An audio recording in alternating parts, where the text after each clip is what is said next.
Hi, and welcome to today's recording of the workshop, Websites and Funnels in HighLevel. Today we'll be covering how to set up websites and websites and funnels in HighLevel, and then also the new feature which we've been using, which is how to host WordPress sites within HighLevel. So we'll join the call shortly. Okay, so where do you find the websites and funnels? So going right to the basics here. So obviously we're in MarketerMate here, and this is the default sort of high-level setup. If your instance might have different colors and things, but this is the default sort of high-level setup. So you go to sites, and here we see the funnels, websites, and WordPress. So these are the three aspects we're going to be looking at mainly today. Okay, so starting with the funnels and websites. These are basically ways of creating web pages. Okay, so they both use the same web page builder. It's just the way you structure the not the layout, the way the pages are gathered. That's the main difference. But so they are very similar tools. But I'll show you the websites first of all. You click on websites, and here, like Steve has mentioned, you can build with AI now. Ask the AI to create you one. My results so far from that have been, you know what I mean? Maybe I've not been doing a detailed enough prompt for that. But I've not found not so far anyway. The results for me haven't been very satisfactory using this AI builder here. But now it's something you want to play with. But we've also got templates as well, like Steve was mentioning. They're constantly adding. I mean, I think every Sunday they're adding more and more templates, be it email templates or web page templates. You can see here's some of them here. So obviously you can do a search for your sort of industry there. Put in consultant. You might choose one of these, choose that template. I'm just importing that template now. And you can have as many of these as you want to. You can build as many websites as you want here. Yeah. So I've got one client who does Google AdWords, and he uses this to build landing page for his clients. When they have the landing page set up, he'll build it for them. Nikita letter. See, you start here, and so it builds this for you. Find one that has a general look and style that you're after, and then it's a case of just starting and playing with it and customizing it to your needs. Yeah. You can also use it, ask AI, which is quite helpful now, asking it to make to build it for you or to make changes to it for you. So the AI can help you with a template, Steve, if that's useful. Yeah. I say these templates. So this is like the page builder, which is common to both the funnels and the websites now, and it's built up of a series of sort of a grid like blocks. So your main block is the section which are in green. Yeah. Within a section, you'll often have rows. And within rows, you'll have elements. And elements become things like inserting text, you'll see some of them here. Yeah. The orange ones are elements, inserting images, buttons, forms, calendars, anything like that.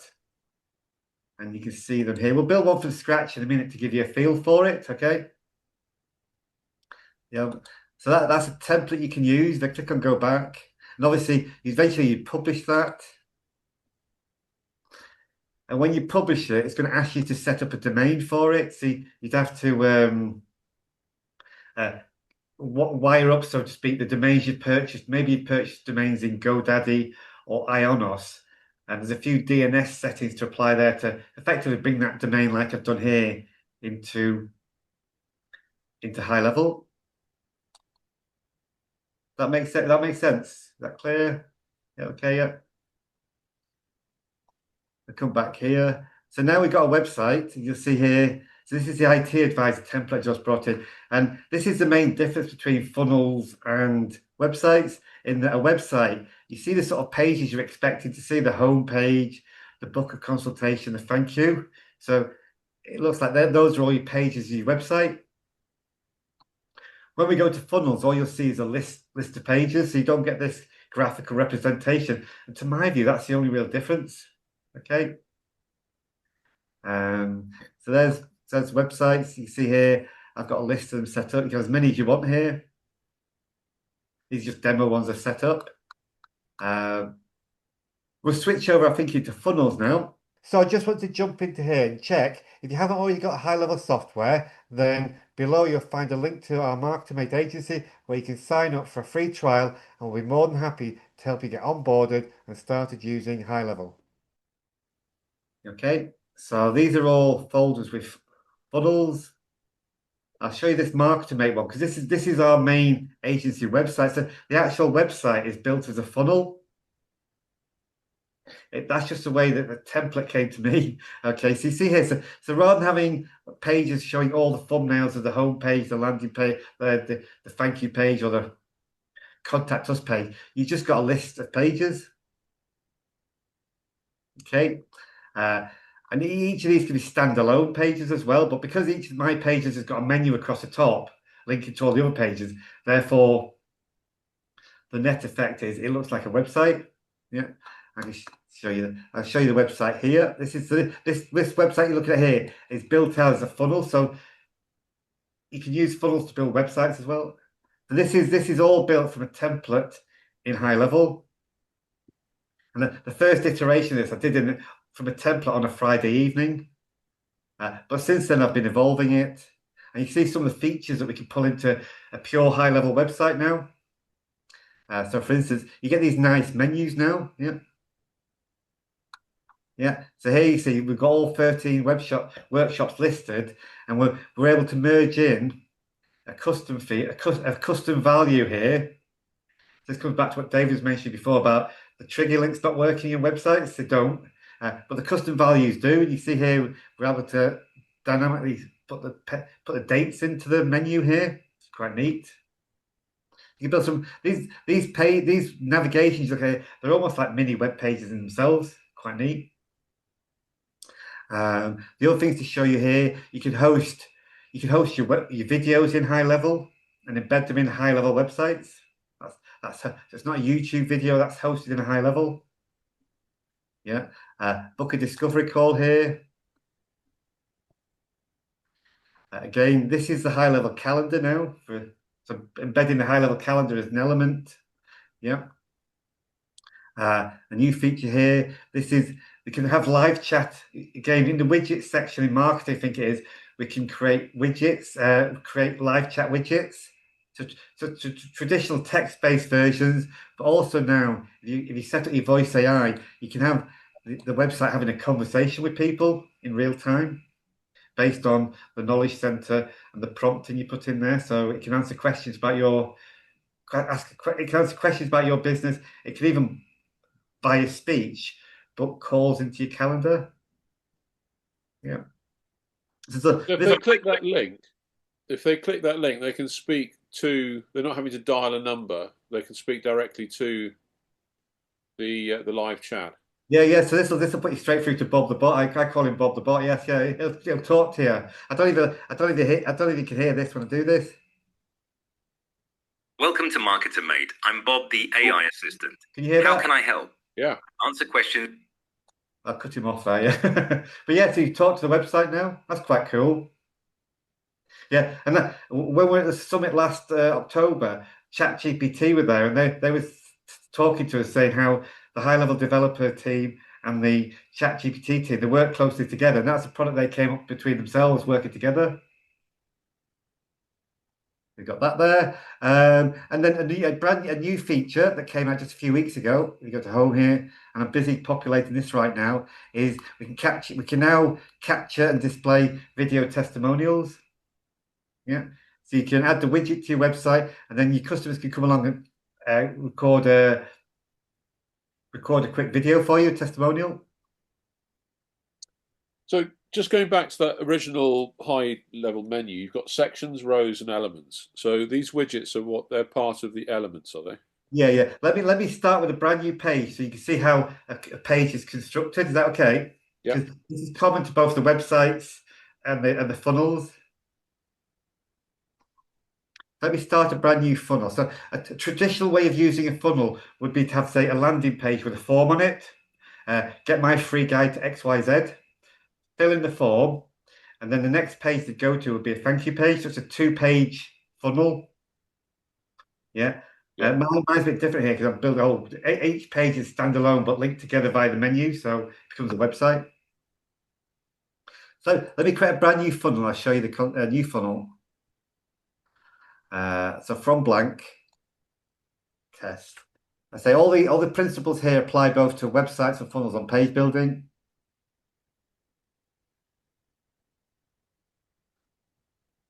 So we start with a brand new funnel, no templates involved. I'm going to build it from scratch. So I'm going to add a new step. Might call it a test page 1. Notice here, if you were using ClickFunnels, yeah, you can actually take the ClickFunnels URL and it'll recreate that page for you. Yeah, so that's a little trick. If you want to migrate away from ClickFunnels. Okay, and this is test page 1 now, and I'm going to create a blank page.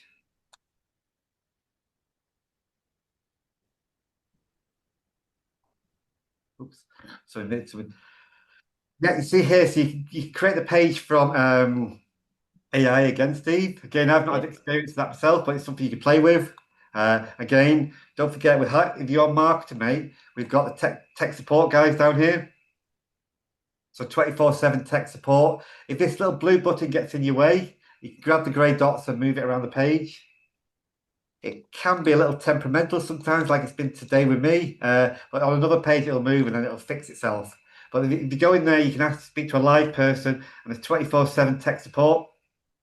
I often say, look, if you got rather than doing it's all by text. What I say is record a video on Bonjoro or Loom of the issue you're trying to solve. Send it over to the guys there. They will either bounce the video back to you saying what to do, or they'll go in and fix it for you. They're actually able to do that for you. I'm going to create a brand new. I'm going to create a blank page here. Yeah. So the main element of a page is a section. Yeah. So this is like it's like imagine the nested Russian dolls. Yeah. This is the biggest doll, as it were. And with this you can, when you click on it, you see here you got styles. So you can set the basic width of it. Yeah, and that's going to define the width of your page. So that's your outer container. Within that, you then add rows. You see the rows, so I might decide a 2-column row like that, and I've got 2 columns. Yeah, and then within that, I add elements. So that might be as simple as click on add an element. Where are the elements? So you got sections, rows, and elements. Might pop my headline in there. I might pop in here one of my calendars. Just go down here. There's a calendar. Choose one of my calendars from the system. And you can start to build up a page. You can add more rows. So it's like you're building like a grid, but nested in. So those are the basic concepts of it. When you're editing these, yeah, one thing to watch out for is we've got two sort of audiences to accommodate: the people on desktops, things like that, and people on mobile devices. Yeah. So as you're editing one, just keep an eye on the other one, make sure the other one makes sense. Yeah. This is the mobile view. Okay. And obviously, if I change this text here like this, if I make this bigger, so once I click on an element or a section or anything, you'll see straight away I get the editing menu here. If I decide to make that font bigger, like that, it's nice and big now. But when I go to the mobile version, I might decide, well, that's too big now for the mobile version. Okay.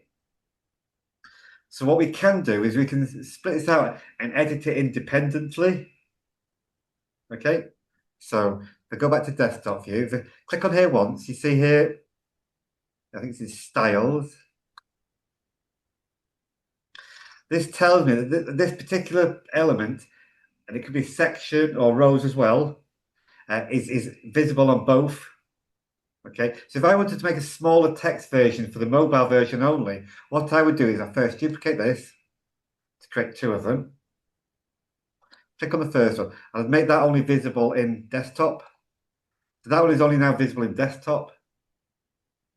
And I'll make this one only visible in mobile. Okay.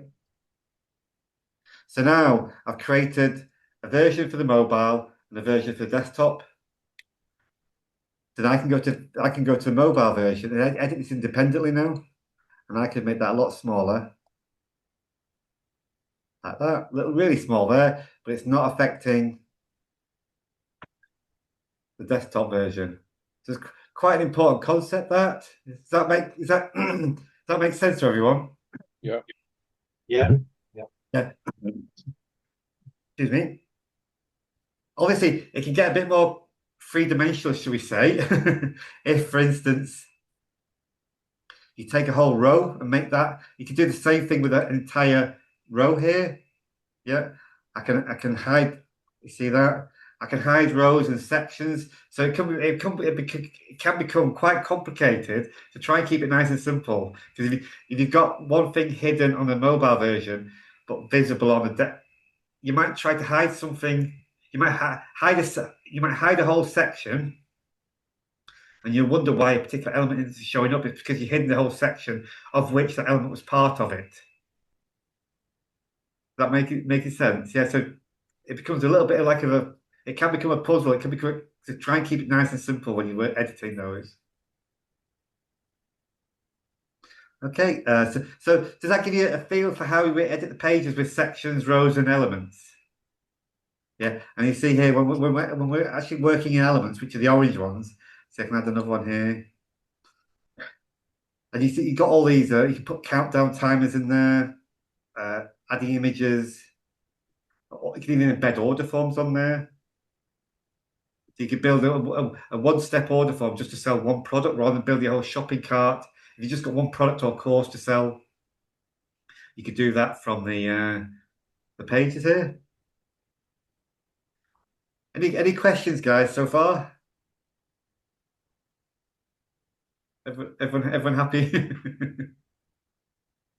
Okay, so that's the basics of let's say the principles behind website design. The actual page design is the same for both funnels and websites. Now, obviously, if I go to a test page there, where have we got? Lost it now. Test. Here's another one I was creating. Here's another one I did earlier. Yeah. You see here. This has got an order page at the moment, but say I wanted to swap that out for a contact us form. So like David was saying at the start, unlike Keep, forms and trigger links are separate to the automation. You've got to build those outside and then bring them into the workflow, as it were. So if I just take that one now, and I'll add my contact us form. Let's type in form. Add form, yeah. So then I can pull in the actual select the form. That's one I've got built out. So it pulls in the form I've designed.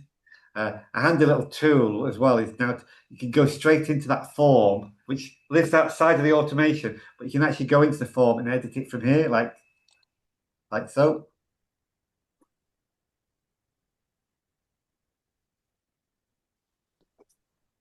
So there's the actual form settings. Yeah. You see here's what to watch out for, guys. Yeah. See settings here. So when this form is submitted, at the moment it's just going to pop in that, replace the form with that message. Equally, you could take them to a URL. So that's that's the default form settings when a form is filled in. Now, if you go back to here, yeah, this one here. I can actually override those at this level. When I'm putting the form on a page, I can say, okay, I can use the default ones from the form, or I can take them to another web URL or the next step in the funnel. Yeah, so I might have built a two-step funnel with the first page has got the form, contact us form. The second page in the funnel will be the thank you page. So I can then choose. I can override the default form settings with the funnel settings. I know that causes confusion sometimes where you see you're testing the form and it goes off to somewhere you weren't expecting because you just haven't configured it here. So as you work on the web pages, I say each element, as soon as you bring up each element, you get a little menu here with all the editing functions you've got available for that particular element. Is that okay there? Yep. Yeah. Any questions, Rob? Because I know you've got a lot of experience with the websites here. Look. I'm still learning though, Julian, so I just tag along with things, you know. Okay. Here, I have a quick question. Oh, hi. Yep, hi there. You may cover it off in a moment, but if you've got tracking code from Facebook or wherever, where do you put that in for the individual pages? You see this section up here, tracking code. You put your tracking code in the header or the footer. Okay. Yep. Does that apply to the whole site or just for the individual page?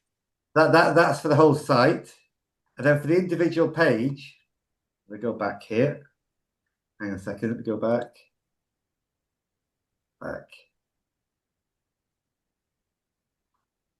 So on the order page here now, I'll click on here. Bear with me a sec.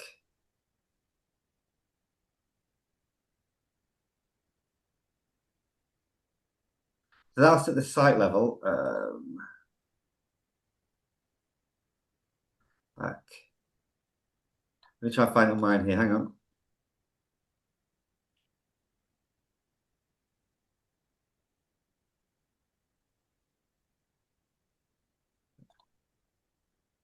Trying to find out where did I get that.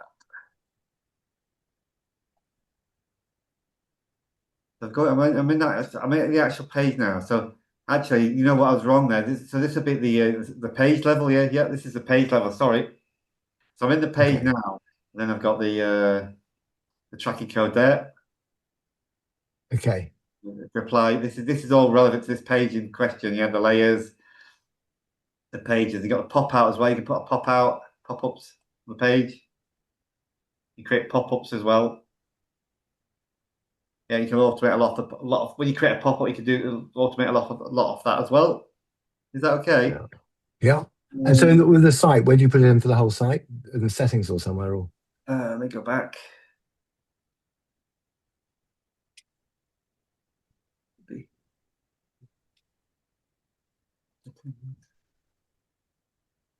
There's your head tracking code, body tracking code there. Yeah. So this is at site level here. Yep. Brilliant. Okay. Thanks. Okay. Yep. On the pages, one thing to watch out for is if you're setting up a funnel page with an order form, and you want to sell a product, when you embed the order form, you just see the default sort of product. But to actually display the product on that order form, you have to go to the page settings and pop in the products there. Yeah. Otherwise, when you go to set up, you'll be fishing around trying to work out, well, how do I get that form to sell a particular product? Yeah. If you're doing any sort of using this as just simply enough, you can use this just as an order form builder. So, for instance, you may say you've got 5 different products you want to sell with its own dedicated order form. You might have here 5 different pages with different order forms on with different products, and go into a single thank you page or your own dedicated thank you page. So you can organize. It's just a way of creating pages in like a folder view rather than having the thumbnails of a website. Is that making sense? Can you use these for sort of like upsells? So when people go to one page, they buy the product, and then it takes them to another page where they can add to the order. Exactly, yeah. So when they place the order, you can choose where you direct them to. So it could be another page to upsell them something else. Yes, yeah. Yep. Would they need to re-put in their credit card details? Or... Good question. I would have to check that because we keep. I know we could do that, couldn't we? We could charge the card. Yeah. Let me come back to you on that one. Okay. It'd be really cool if you can.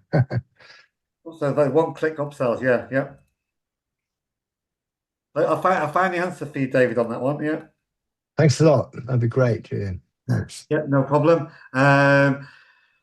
So we can revisit those later on. Again, I just want to show you how the WordPress option works now. Okay, so with websites and funnels, you're unlimited how many you can have. Okay, when you get to using the WordPress, this is an extra add-on. It's in my agency, it's a $20 add-on per month to have a WordPress hosted in HighLevel. So you see here, I've got one WordPress website hosted. So over Christmas, I was migrating my hosting from HostGator to HighLevel. That was after speaking to HighLevel guys. They said the HighLevel hosting would be a lot faster than HostGator, my shared plan there. Because Google is always complaining my website was too slow, especially for mobile. So this might be a contributing factor to why I'm getting a lot more traffic now on my website because I've improved things. So the WordPress hosting has a good reputation with HighLevel. As a host, there may be better ones out there. I guess it depends on your size of your website and various other factors. But because we're a HighLevel agency, I wanted to host it in HighLevel because it's the only way you learn how to use these tools. But a couple of the advantages I spotted straight away. So I'm in WordPress. This is my website. You can have as many as you want, but they are going to cost you $20 per month hosting. If I go to manage my WordPress website, I'm in here. A couple of things I didn't have on my shared sort of bog standard hosting before was I didn't have staging, okay, and I didn't have backups. So these were all extra things I had to bolt on. That increases the cost, and especially I found for backups that was a pain in the butt. Trying to bolt on things like Jetpack and trying to keep all in sync and making sure I've got backups. Whereas with HighLevel here, it just automatically keeps a copy of your website for 30 days. I've got all these 30 backups there since I started. That's quite handy. If anything should go wrong, I can easily reinstate it. The other one we've got here is staging access. So again, if I wanted to make dramatic changes to my website, rather than doing it live on the fly as I used to do, I could create a new copy of the website, make all the changes I like, test it all out in its own self-contained environment, as I call it. When I'm happy the website's perfect, I can then just make that the live version of the website. So I'm taking no risks with the live websites. That's quite a handy feature that a lot of the low-cost hostings don't have. Anyway, so now I can go straight into so when you click on WP admin, it takes you just to the regular WordPress admin. And you just use it like normal WordPress from that point on when it loads.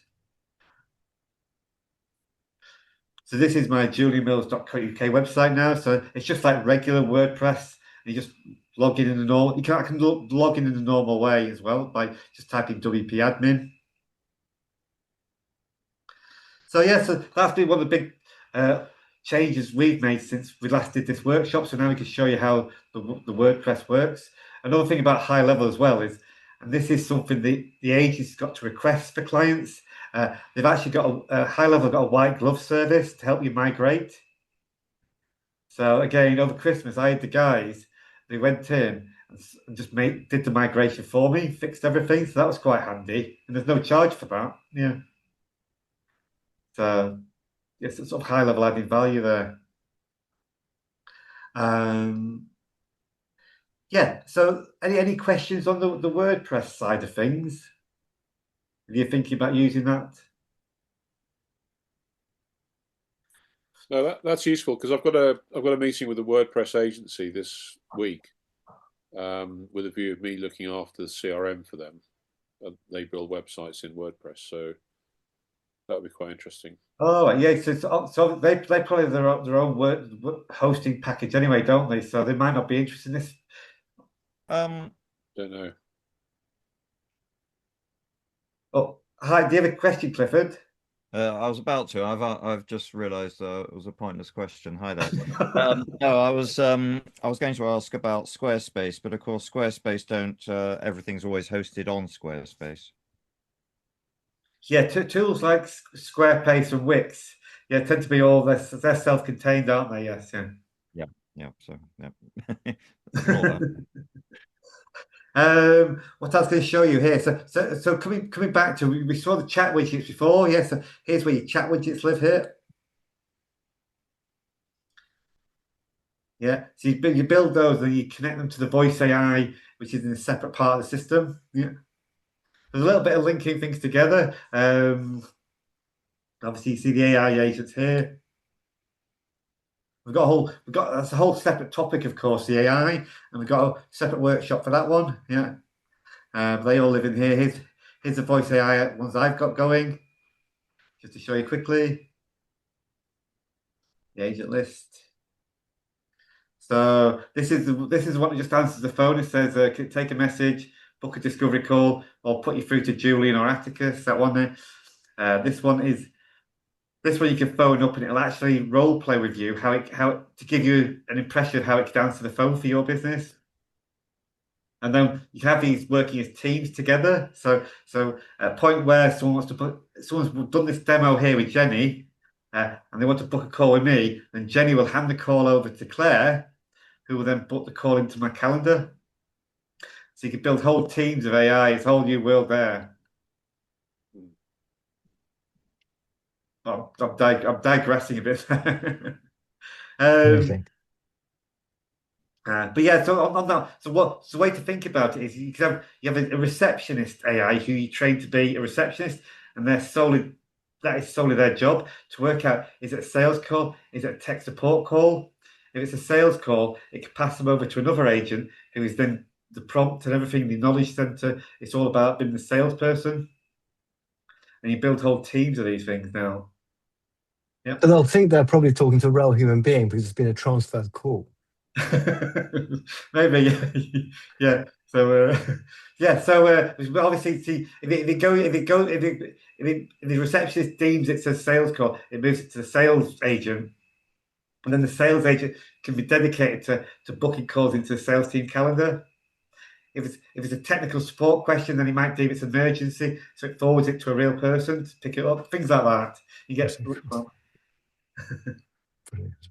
And it's just early days on that as well. It's just Agent Studio is a way of connecting all these things together to third-party tools and everything. Yeah, even this voice AI. I'm digressing here. If they look at my agents here quickly, yeah, through this protocol here at the bottom, where is it? Yeah, so through the model context protocol, I don't know if you've heard of that. It's a bit like API for AI. Yeah, so imagine you're able to make a phone call to a system and it says to check on when you're going to be delivering something. And the way it's going now through this model context protocol, it could talk to, say, DHL, find out the status of their delivery and talk back to them and say, oh, yeah, it'll be delivered tomorrow morning. Yeah, so you're able to connect to third-party tools and do all sorts of fancy stuff. Yeah. That's so cool. Right, so going back to something I want to show you, marketing. Nothing. Oh yeah, so they should trigger links, David. Yeah, so like you say, they're outside the main automation. They don't work on the websites. Yeah, you can have countdown time as well. So you can set up countdown timers. So if you're running an event, you might create a funnel page where it's 2 days to the event, and the timer could correspond to all the emails that are going out saying it's counting down to 2 days. You know, that sort of thing we could do. The other talking about the countdown timers. Yeah, so on a funnel page, let me pull up anything here. Pull up test one up here.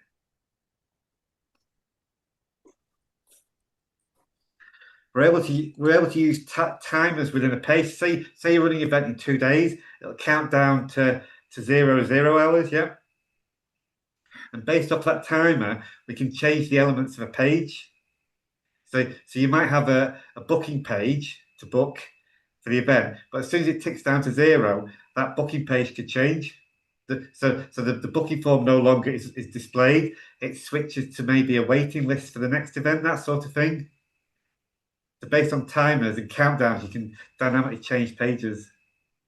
I won't start fiddling with that one now. Yeah. But Julian, how does that then? How does one set that up? Is that like a workflow, or is that just within the timer? That's within the. Let me have a go. Okay, it's a little while since I did this one. Hang on. So let me find a funnel here. Let me show you here. Yeah. So it's workshop test. Web page. So click on here. Edit.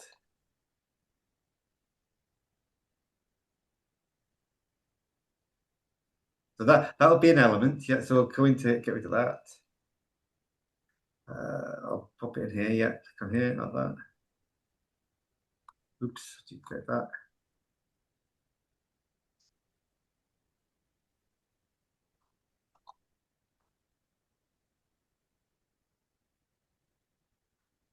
Right, I'm going to add a time in here like this.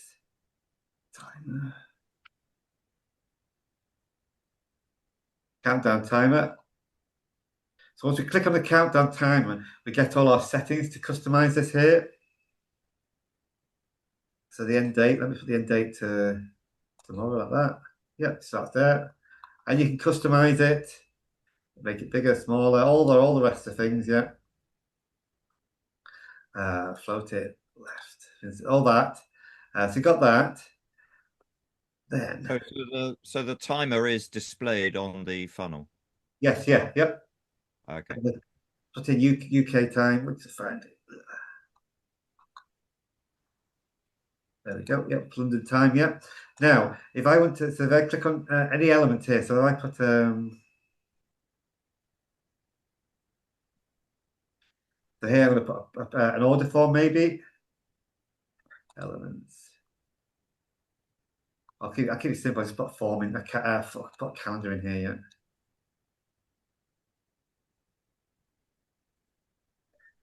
Why did I do it? Hang on. I'm trying to do it on the fly here.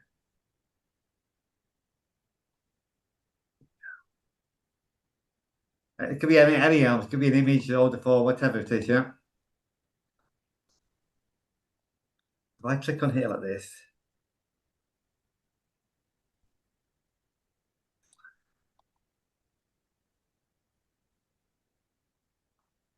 I'm trying to work it out now as I go along.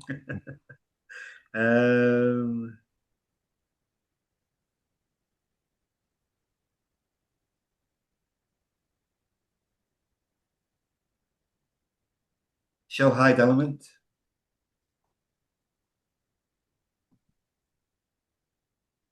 Okay, so what I'm doing here now, yep. So I've got the timer. Using countdown timer. Yeah. And the expire action. So when that timer goes to 00 hours, it's going to show and hide elements. Yeah. And I can choose to hide elements. When it goes to 0 hours, I can choose to hide elements and display elements. So I want to hide elements. I might choose to hide. And you see, as I scroll over, it's showing what the elements are. So the calendar is contained in the second column there. Yeah. So at 00 hours, that calendar would disappear. I'll show you again. Yeah. Hover over it. That's the whole section, actually, rather. I don't want that. It's a little bit fiddly. It's finding the right section.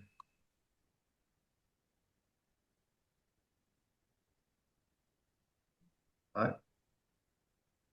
So it's just working out which this is in the second column there. That would then hide it at 00 hours. And then if I wanted something else to reappear, I'd have it designed on here and I'd have it showing up here. So then, for instance, this column at that one there at the bottom there would be hidden until the 00 hours, and then it would appear on the page. So that makes sense. It's a little bit trial and error there. Can you test it out? You got me thinking now. um, I guess I'd have set a timer. Where is it?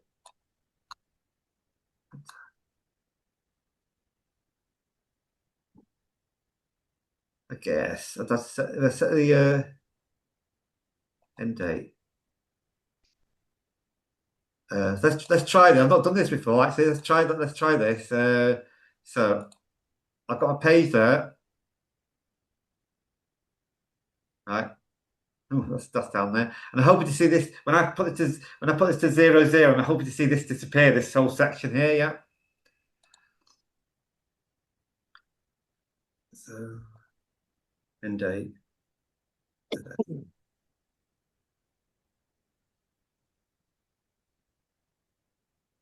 Let's try that there. Yeah. Let's save that.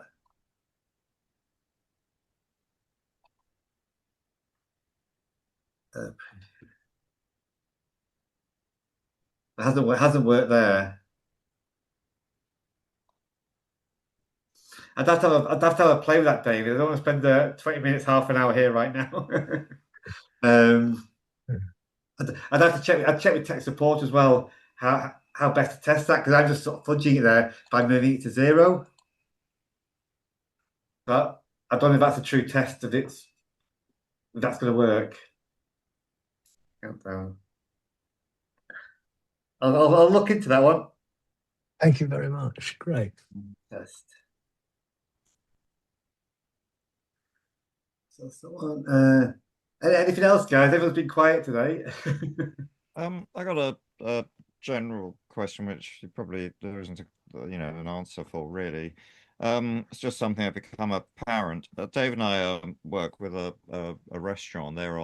We got them on GHL, and they, like everywhere, have a POS system. I think it's one of the versions of something called Lightspeed, for the tills and everything. I think they are going to switch, but GHL does seem sort of not great at the integrations that they offer with these kind of things compared to, say, HubSpot and others. They initially we disappeared down a rabbit hole trying to get the information from those who are booking, either from Lightspeed, getting the information of the customer, or indeed from OpenTable, which is obviously the booking platform that you'll know.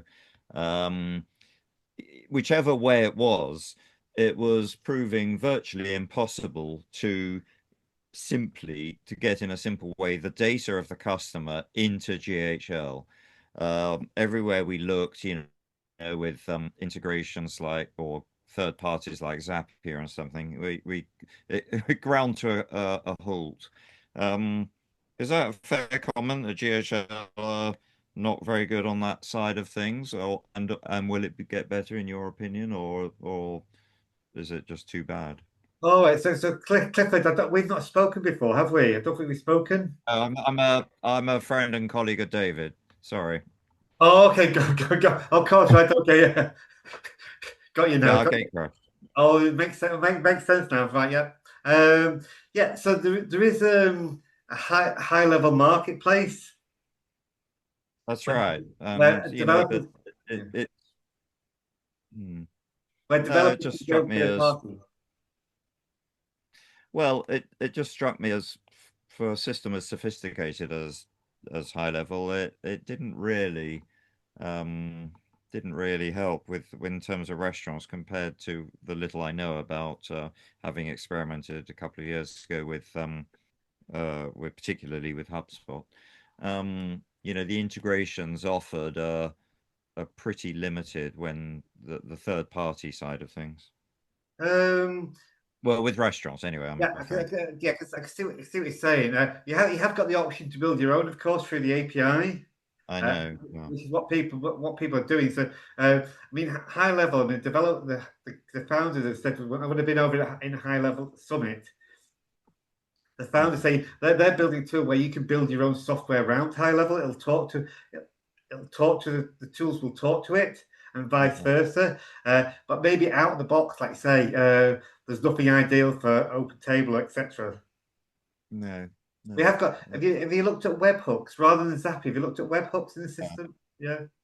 And again, it's well, as I say, I'm not up to speed enough with it, but again, it slightly drew a blank, and it's not, and that, to be fair, has nothing to do with HighLevel. It was, either open table or Lightspeed basically saying, no, we don't like that, really.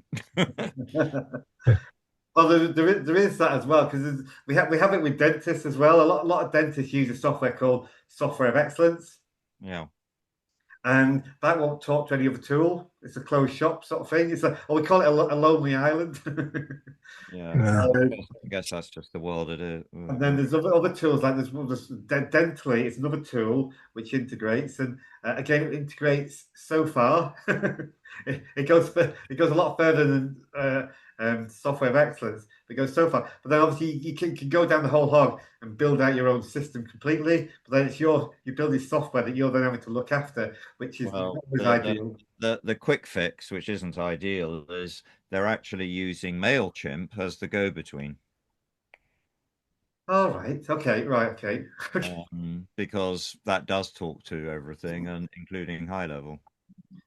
Oh, so the open table got an integration to MailChimp. Is that right? Going that way. Yeah. So it's going for, but of course that means they're paying for MailChimp as well. Yeah, it's not great when you create a whole chain of links to. I know.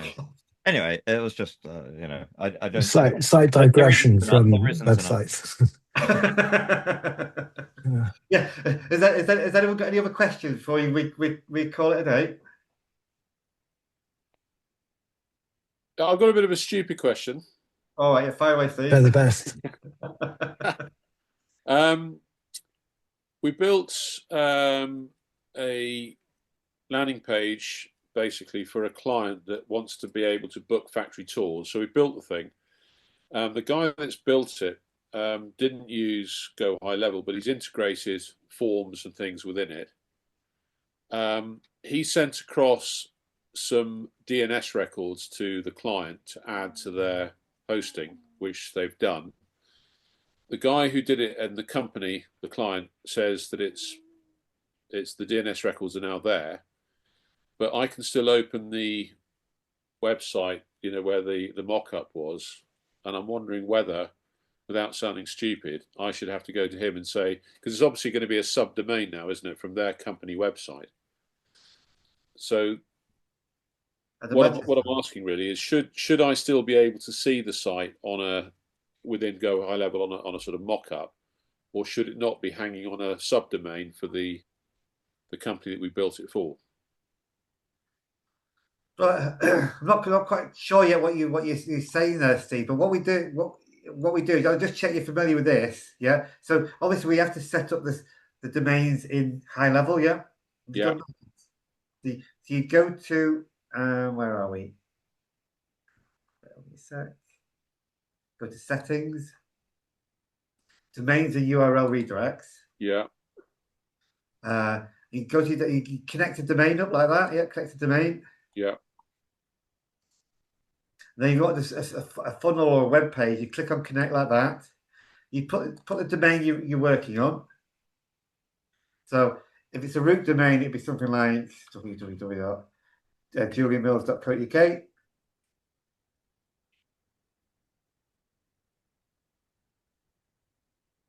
Yeah. Or if it's a subdomain, I might put in page 1 like that.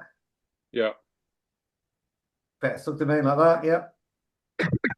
You then get click on here. You get the again, if you're using something like GoDaddy or Cloudflare, then it'll log in and automatically do all the settings for you. If you're using something like 123reg or anything like that isn't automated, you'd have to get this text record. Yeah. And you put that on you then go to your domain registrar and just add that CNAME record with that value and that value. Have you done that? Yeah. Well, that's what I think he's done, and he's then sent those.